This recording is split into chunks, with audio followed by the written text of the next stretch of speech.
The medical bay of the Galactic Coalition station hummed with alien technology, but Lieutenant Sarah Chun felt nothing but cold metal beneath her broken body.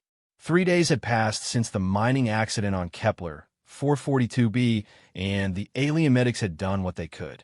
Her left leg hung useless, twisted at an unnatural angle. Burns covered her arms where the reactor coolant had splashed. The Coalition doctors said she would live, but walking again was uncertain. Sarah stared at the small American flag patch sewn onto her torn uniform jacket hanging nearby. The red, white, and blue seemed faded under the station's harsh lighting. She was the only human on this remote outpost, sent here as part of the new Earth Coalition exchange program. The mining operation had been routine until the Zelfrin equipment malfunctioned. Now she lay here, abandoned by her alien supervisors who had already moved on to the next profitable venture. The door to her room slid open with a soft hiss. 3 galactic soldiers entered, their blue-scaled skin gleaming under the lights. They wore the standard Coalition uniform, but Sarah could see the contempt in their reptilian eyes.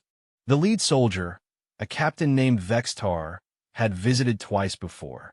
Each time, he seemed less interested in her recovery and more interested in making his opinions known.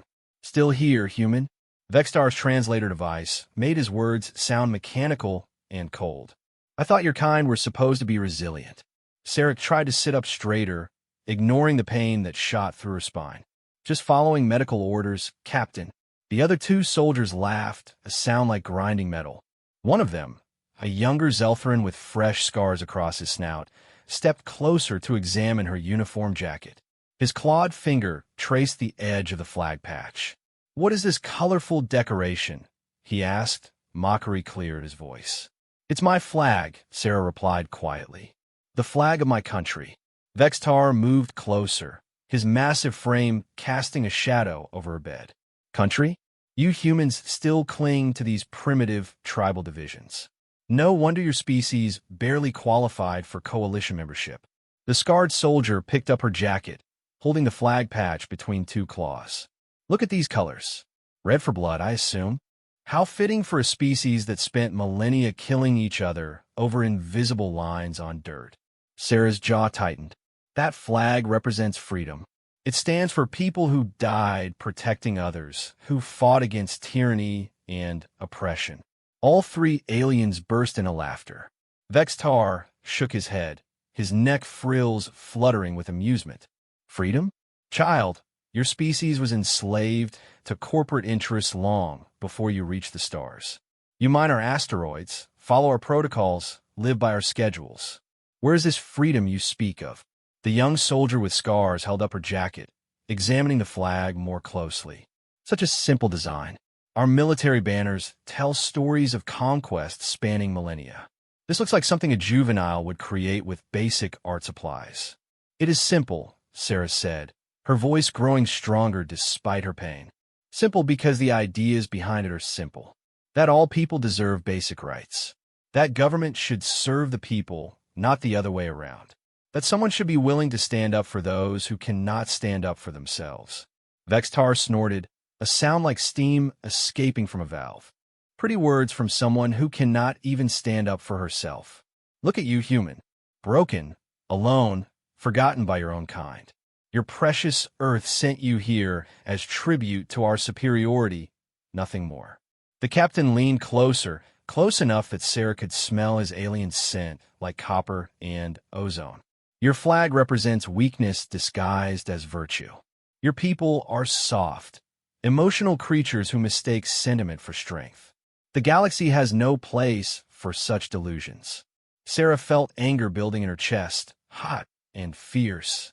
But she also felt something else, a deep sadness that these beings could look at her flag and see nothing but colors on cloth. They could not understand what it meant to stand for something greater than yourself. "You see weakness," she said softly. "But that flag flew over battlefields where ordinary people chose to die rather than surrender their principles. It flew over ships that sailed across oceans to fight monsters. It flies now on stations across the galaxy because someone believed that freedom was worth sharing with others. The scarred soldier tossed her jacket back onto the chair with casual disrespect. Monsters? The only monsters your species ever faced were others of your kind. You fought wars over resources, territory, ideology. Nothing noble about survival instincts. Maybe, Sarah admitted.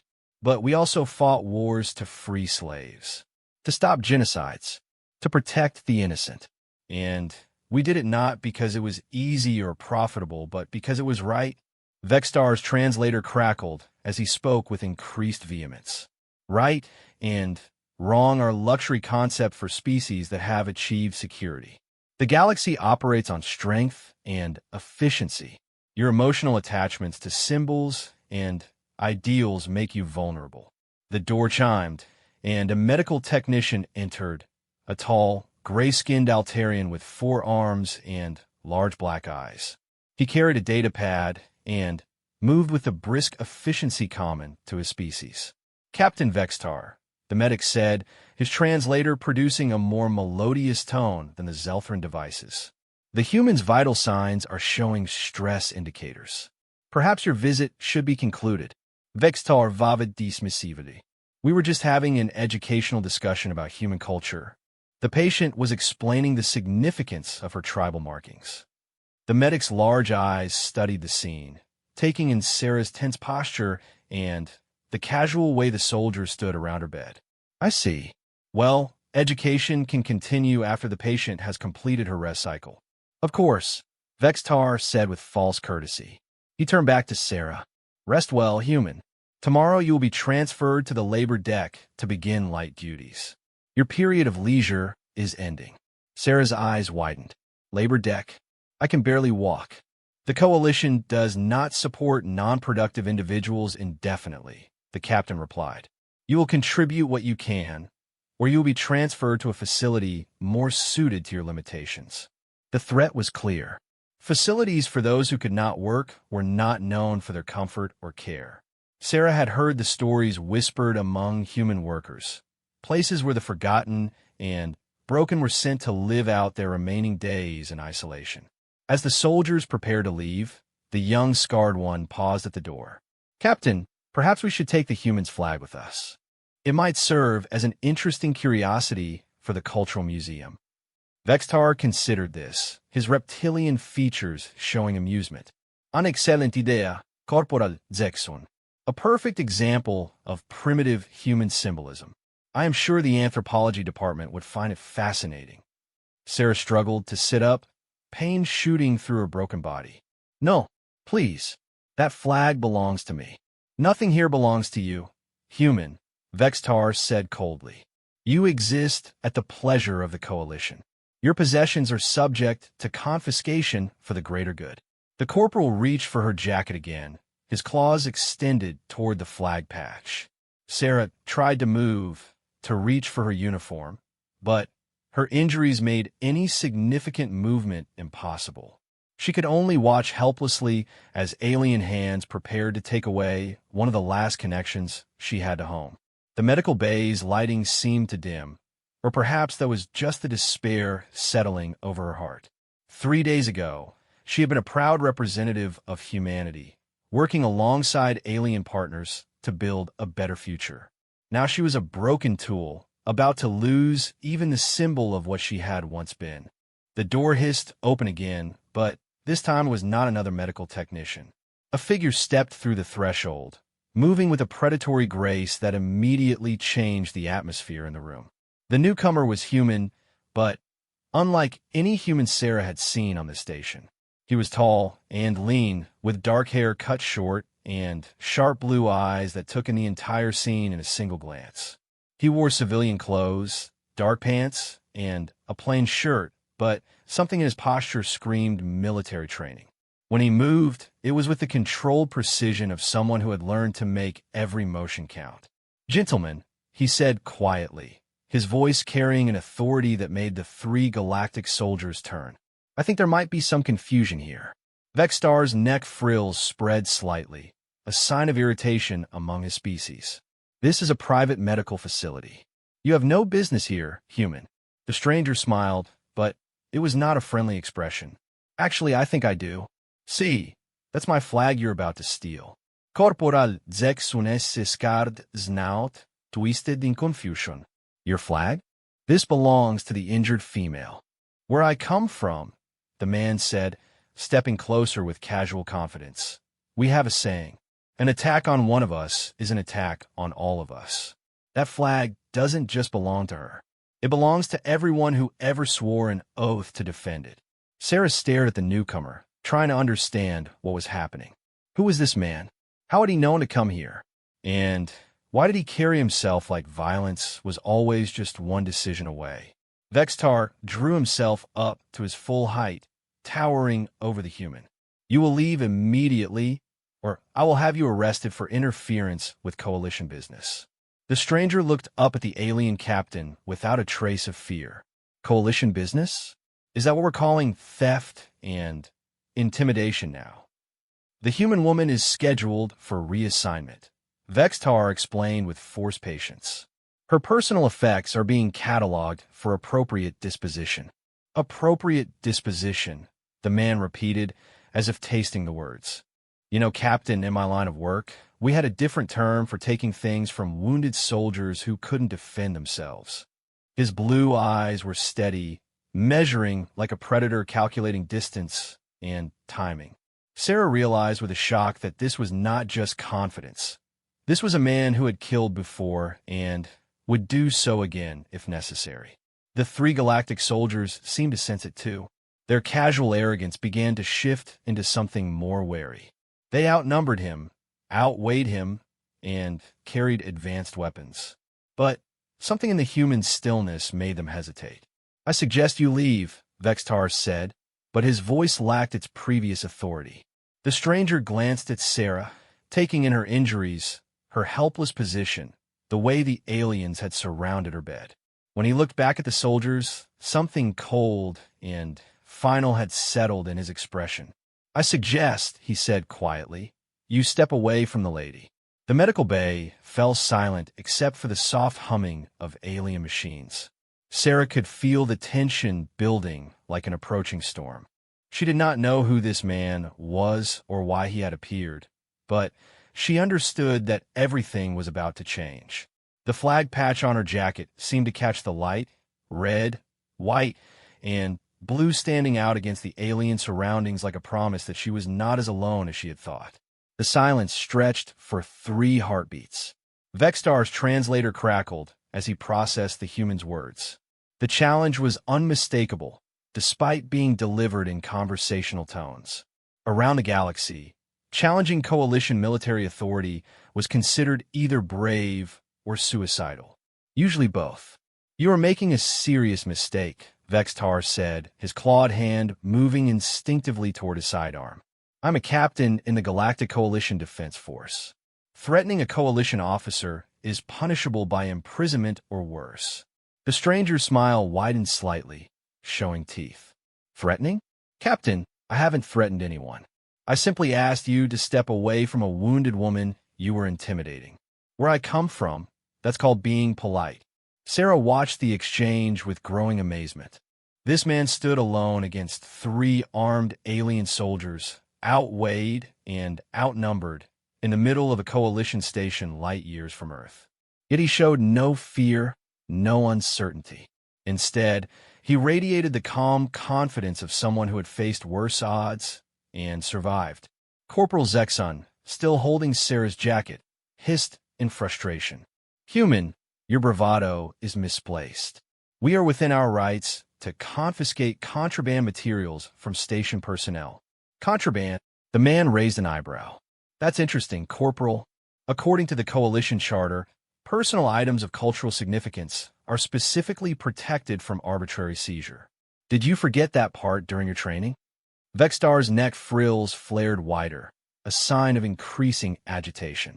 The charter applies to full coalition citizens. This human is a temporary worker. Actually, the stranger said, reaching slowly into his pocket, Lieutenant Shun is a commissioned officer in the United States Navy on assignment as part of the Earth Coalition military exchange program. That makes her a full coalition member with diplomatic status. He produced a small device and activated it with his thumb. A holographic display materialized in the air, showing official documents with coalition seals and authorization codes. Sarah stared in shock. She had known about her diplomatic status, but had never seen the actual paperwork. "How do you have access to classified personnel records?" Vextar demanded. The man's smile became predatory. "Let's just say I have friends in high places." The third soldier, who had remained silent until now, spoke up. His translator gave his words a nervous edge. "Captain, perhaps we should verify this information with command before proceeding." But Vextar was beyond rational thought now. His pride had been challenged by a single human who showed no respect for coalition authority. "I do not need to verify anything. This human is interfering with military operations."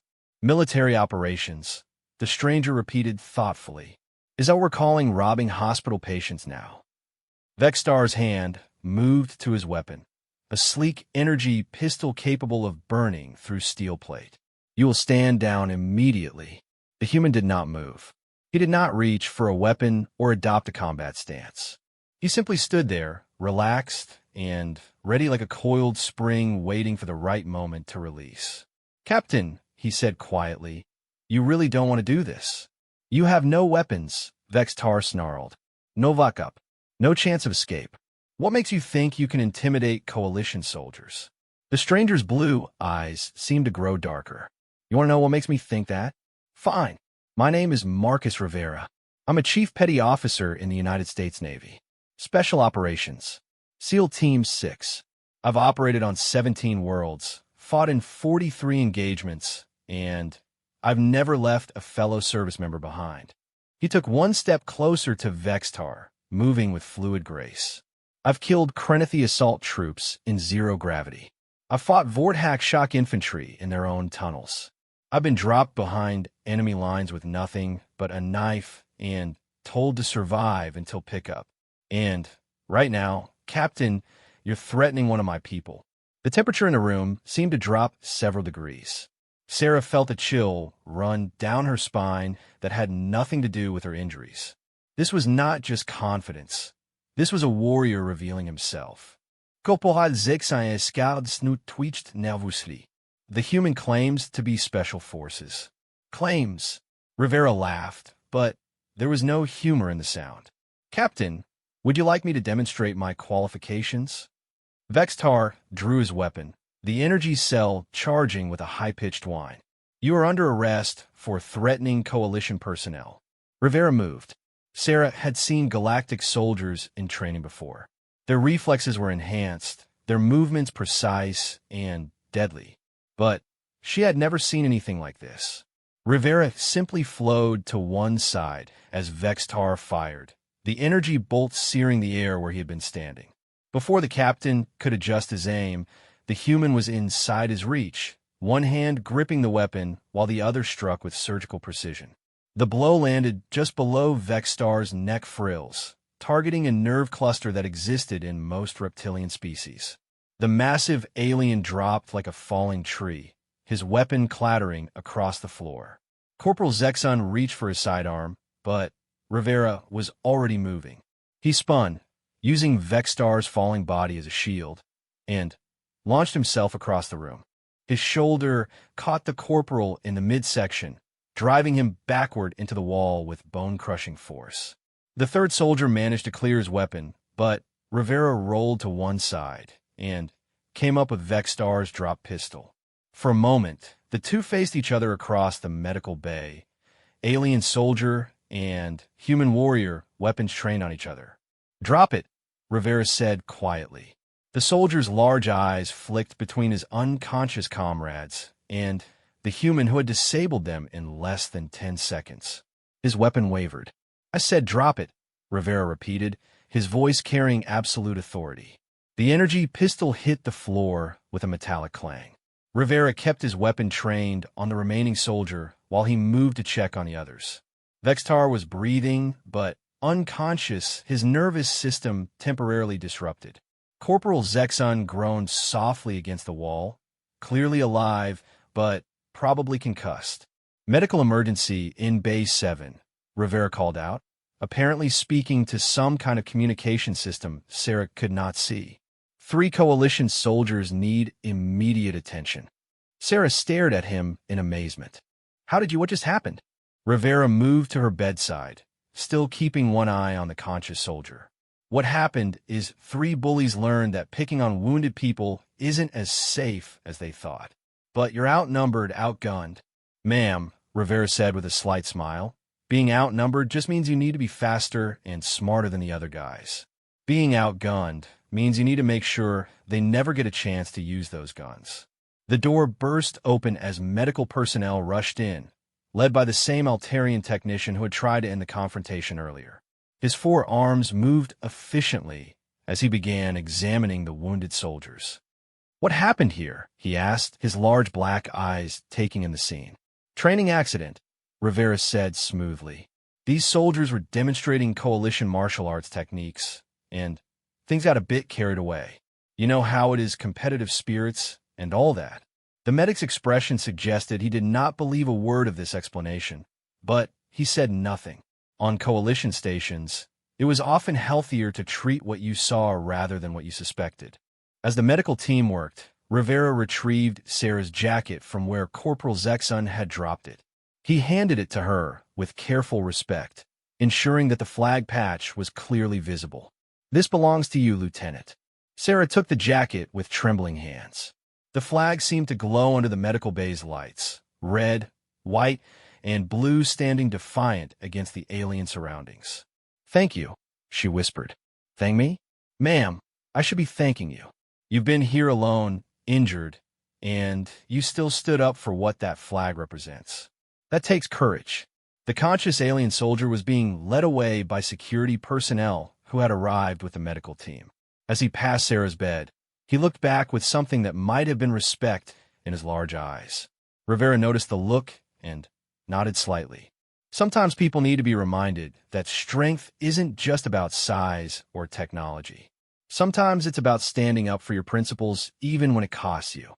Sarah looked at this man who had appeared from nowhere to defend her honor and her flag. "Who are you really? How did you know to come here?" Rivera's expression became more serious.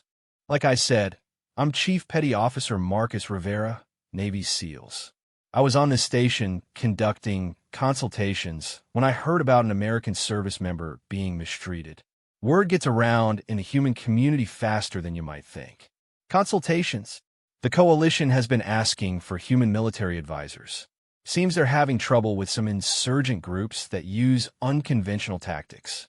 Guerrilla warfare, asymmetric operations, things that humans happen to be very good at." Sarah felt a spark of understanding.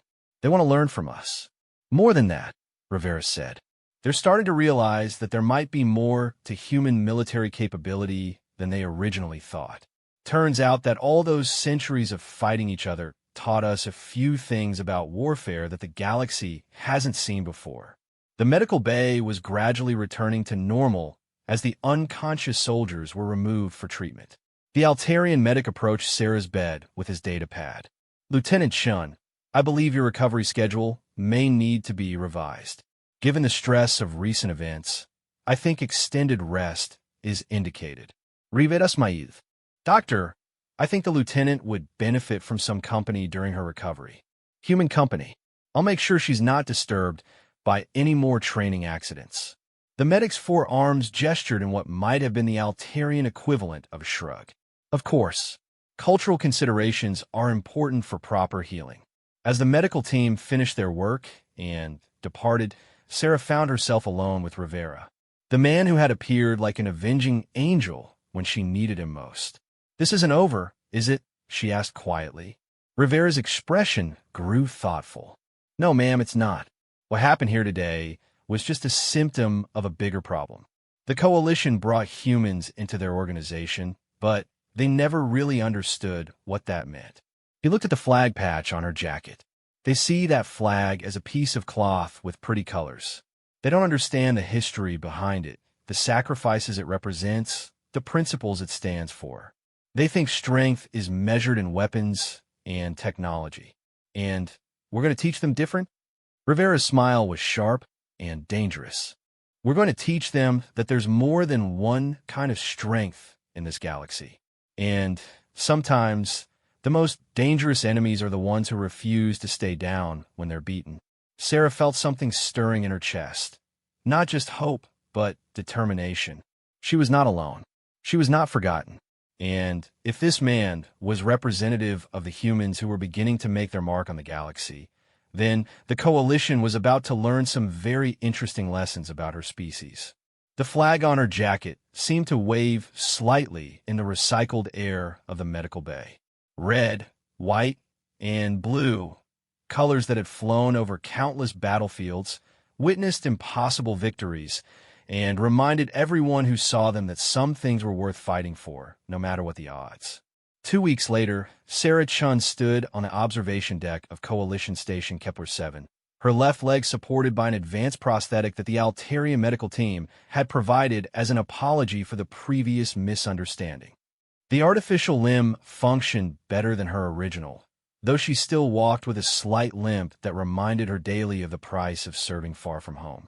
The view outside showed the vast construction yards where Coalition and human engineers worked side by side on something unprecedented. Instead of the usual Coalition designs, sleek, efficient vessels built for speed and overwhelming firepower, these new ships combined alien technology with distinctly human innovations. Armor plating that could absorb energy blasts and redirect them. Defensive systems that used misdirection and deception rather than brute force. Weapons that could adapt and improvise in ways that made Coalition admirals nervous and excited in equal measure. Impressive, isn't it? Rivera's voice came from behind her. She had not heard him approach, but that was typical. The SEAL moved like a shadow when he chose to. It's not what I expected when I volunteered for the exchange program, Sarah admitted. I thought I'd be learning about alien technology and helping with mining operations. Rivera joined her at the observation window, his sharp blue eyes studying the ships taking shape in the construction bays. Plans change, especially when people start shooting at you. 3 days after the incident in the medical bay, everything had changed. The Krenethi Rebellion, a separatist movement that had been a minor irritation to the Coalition for decades, had suddenly escalated their operations. Their new tactics were unlike anything the galaxy had seen. Hidden run attacks that struck without warning, disappeared before retaliation was possible, and somehow always seemed to know exactly where Coalition forces would be weakest. "How bad is it out there?" Sarah asked, though she suspected she knew the answer. Bad enough that the Coalition High Command swallowed their pride and asked Earth for military advisors, Rivera replied. Turns out that centuries of human warfare produced some lessons that the galaxy wasn't ready for. Sarah had heard the reports. Coalition fleets, with overwhelming technological advantages, were being outmaneuvered by smaller Krenethi forces using tactics that seemed impossible. Ambushes in empty space. Supply lines cut by forces that appeared and vanished like ghosts. Communication networks compromised by agents who seemed to predict Coalition responses before they were made. The Krenethi learned from us, she realized. Rivera nadid grimly.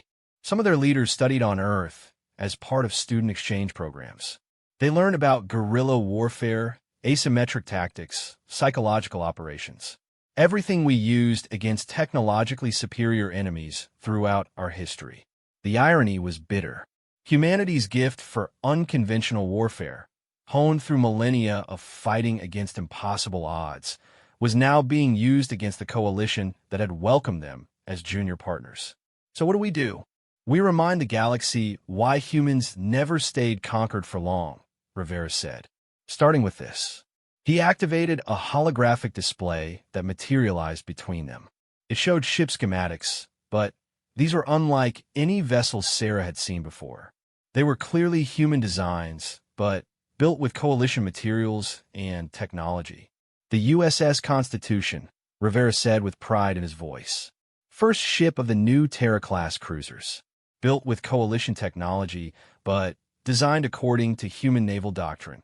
Sarah studied the specifications in amazement. The ship's armor was layered and redundant, designed to absorb punishment and keep fighting. Its weapons systems emphasized adaptability over raw power, with modular components that could be reconfigured during battle. Most importantly, it was built for extended operations far from supply lines, with the ability to repair and resupply itself using captured materials. "It looks like it's built for a different kind of war," she observed. "It is. Coalition naval doctrine assumes technological superiority and overwhelming force. Human doctrine assumes you'll be outnumbered, outgunned, and fighting for your life from the moment the battle starts." The display shifted to show the ship's crew complement. Sarah was surprised to see that nearly half the positions were filled by non-humans, coalition species working under human command. "They're willing to serve under human officers?" Rivera's smile was sharp. "After what happened in the Vega system, they're more than willing. They're eager." Sarah had heard about Vega, though the details were classified. A coalition task force had been ambushed by Krenithi rebels and was being systematically destroyed when a single human ship arrived. The USS Yorktown, an older Earth destroyer that had been in the system on a routine supply mission, had somehow turned the tide of battle despite being outnumbered 20-1. What really happened at Vega? Captain Maria Santos happened, Rivera said with genuine admiration. Former submarine commander, used to fighting in three-dimensional environments where the enemy could come from anywhere. When the Krenithi tried to use asteroid fields to mask their approach, Santos anticipated it. The holographic display changed to show a tactical map of the battle. Sarah watched in fascination as a single human ship maneuvered through seemingly impossible positions, using gravity wells and debris fields to amplify its firepower while avoiding destruction. She turned the asteroid field into a maze, Sarah realized. Better than that, she turned it into a trap. The Krenithi thought they were using the asteroids for cover, but Santos was herding them into positions where they couldn't maneuver.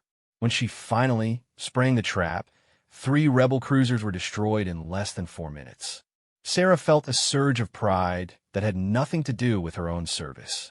This was what humans brought to the galaxy. Not superior technology or overwhelming force, but the kind of tactical thinking that came from millennia of fighting against impossible odds. The Coalition noticed.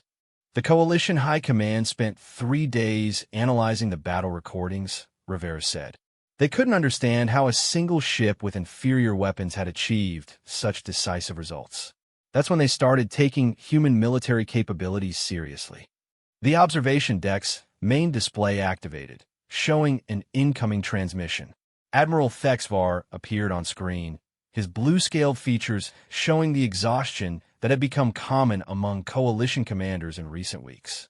Chief Rivera, Lieutenant Chun, the Admiral's translator, rendered his words in crisp military tones. "Please report to Strategic Command immediately. We have received new intelligence about Krenithi operations." As they made their way through the station's corridors, Sarah noticed the changes that had occurred since her first weeks here. Coalition personnel no longer looked at humans with casual dismissal. Instead, there was something closer to wary respect, mixed with curiosity about what these small, aggressive primates might do next. They passed a training facility where human instructors were teaching Coalition Marines something called urban combat tactics. Through the observation windows, Sarah could see alien soldiers learning to fight in close quarters, using cover and concealment instead of relying solely on superior firepower. "How many humans are here now?" she asked. "Officially, about 200 military advisors.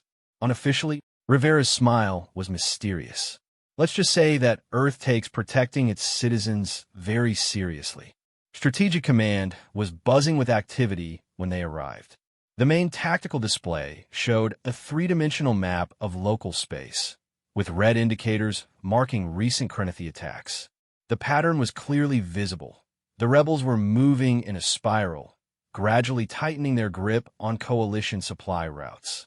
Admiral Thexvar looked up as they entered. "Chief Rivera, your assessment of the rebel strategy has proved accurate. They are indeed following the pattern you predicted." Rivera studied the display, his expression grim. "They're setting up for something big. This isn't just harassment. They're preparing for a decisive engagement." "Our analysts agree," the Admiral said. Intelligence suggests they plan to attack the Centauri shipyards within the next 72 hours. If they succeed, they will cripple coalition shipbuilding capacity in this sector. Sarah felt her blood chill. The Centauri yards were one of the coalition's most important industrial facilities, producing nearly 30% of their military vessels. If the rebels destroyed them, the war would shift dramatically in their favor. "What are our defensive options?" she asked. Admiral Thexvar's neck frills drooped in what Sarah had learned indicated frustration. "Limited. The rebels have demonstrated an ability to penetrate our defensive formations. Traditional fleet deployments have proved ineffective against their tactics." Rivera was quiet for a long moment, studying the tactical display with the intensity of a predator examining prey. "Admiral, how many ships can you commit to defending Centauri?" "2 full battle groups. Approximately 40 vessels, including 3 dreadnoughts." "And how many human ships are available?" "The Constitution will be ready for its shakedown cruise in 18 hours. The Yorktown is already on patrol near the outer system." Rivera's smile was cold and calculating. "Admiral, I'd like to propose an alternative strategy." The alien officer's translator crackled with interest. "Please proceed." "We don't defend Centauri," Rivera said quietly. "We use it as bait." The room fell silent. Sarah stared at Rivera in shock. The idea of using such a valuable target as bait seemed impossible, suicidal. "Explain," Admiral Thexvar said carefully. Rivera manipulated the tactical display, showing ship movements and attack vectors.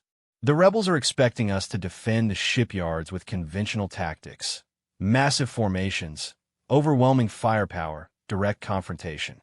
Instead, we give them what looks like a light defensive screen while our real forces wait in ambush." Sarah began to understand. "We let them commit to the attack, then spring the trap when they can't retreat." "Exactly, but it has to look real. The defensive forces at Centauri need to fight like they're really trying to protect the shipyards. Some of them probably won't survive." Admiral Thexvar's expression showed the internal struggle between military necessity and the horror of deliberately sacrificing his own forces. "The crews would be volunteers. They'd be heroes," Rivera said firmly. "Every ship we lose in the opening phase will save dozens during the main battle." The Admiral was quiet for several minutes, considering the proposal. Sarah could see the weight of command in his alien features, the terrible burden of deciding who would live and who would die in service of a larger strategy. "I will need to consult with High Command," he said finally. "Admiral," Rivera said quietly, "there's something else you should know. This isn't just about military tactics. This is about showing the galaxy what humanity brings to the coalition. Meaning that if this works, every species in the galaxy will understand that humans don't just follow orders. We improvise, adapt, and overcome. We turn disadvantages into advantages. We win wars that can't be won." Sarah felt a chill of understanding. This battle wasn't just about defending the Centauri shipyards. It was about establishing humanity's place in the galactic order. If they succeeded, humans would never again be dismissed as primitive primates playing with technology they didn't understand. If they failed, humanity's reputation in the galaxy would be finished before it truly began. "Lieutenant Chun," Admiral Thexvar said suddenly, "your thoughts on this strategy?" Sarah looked at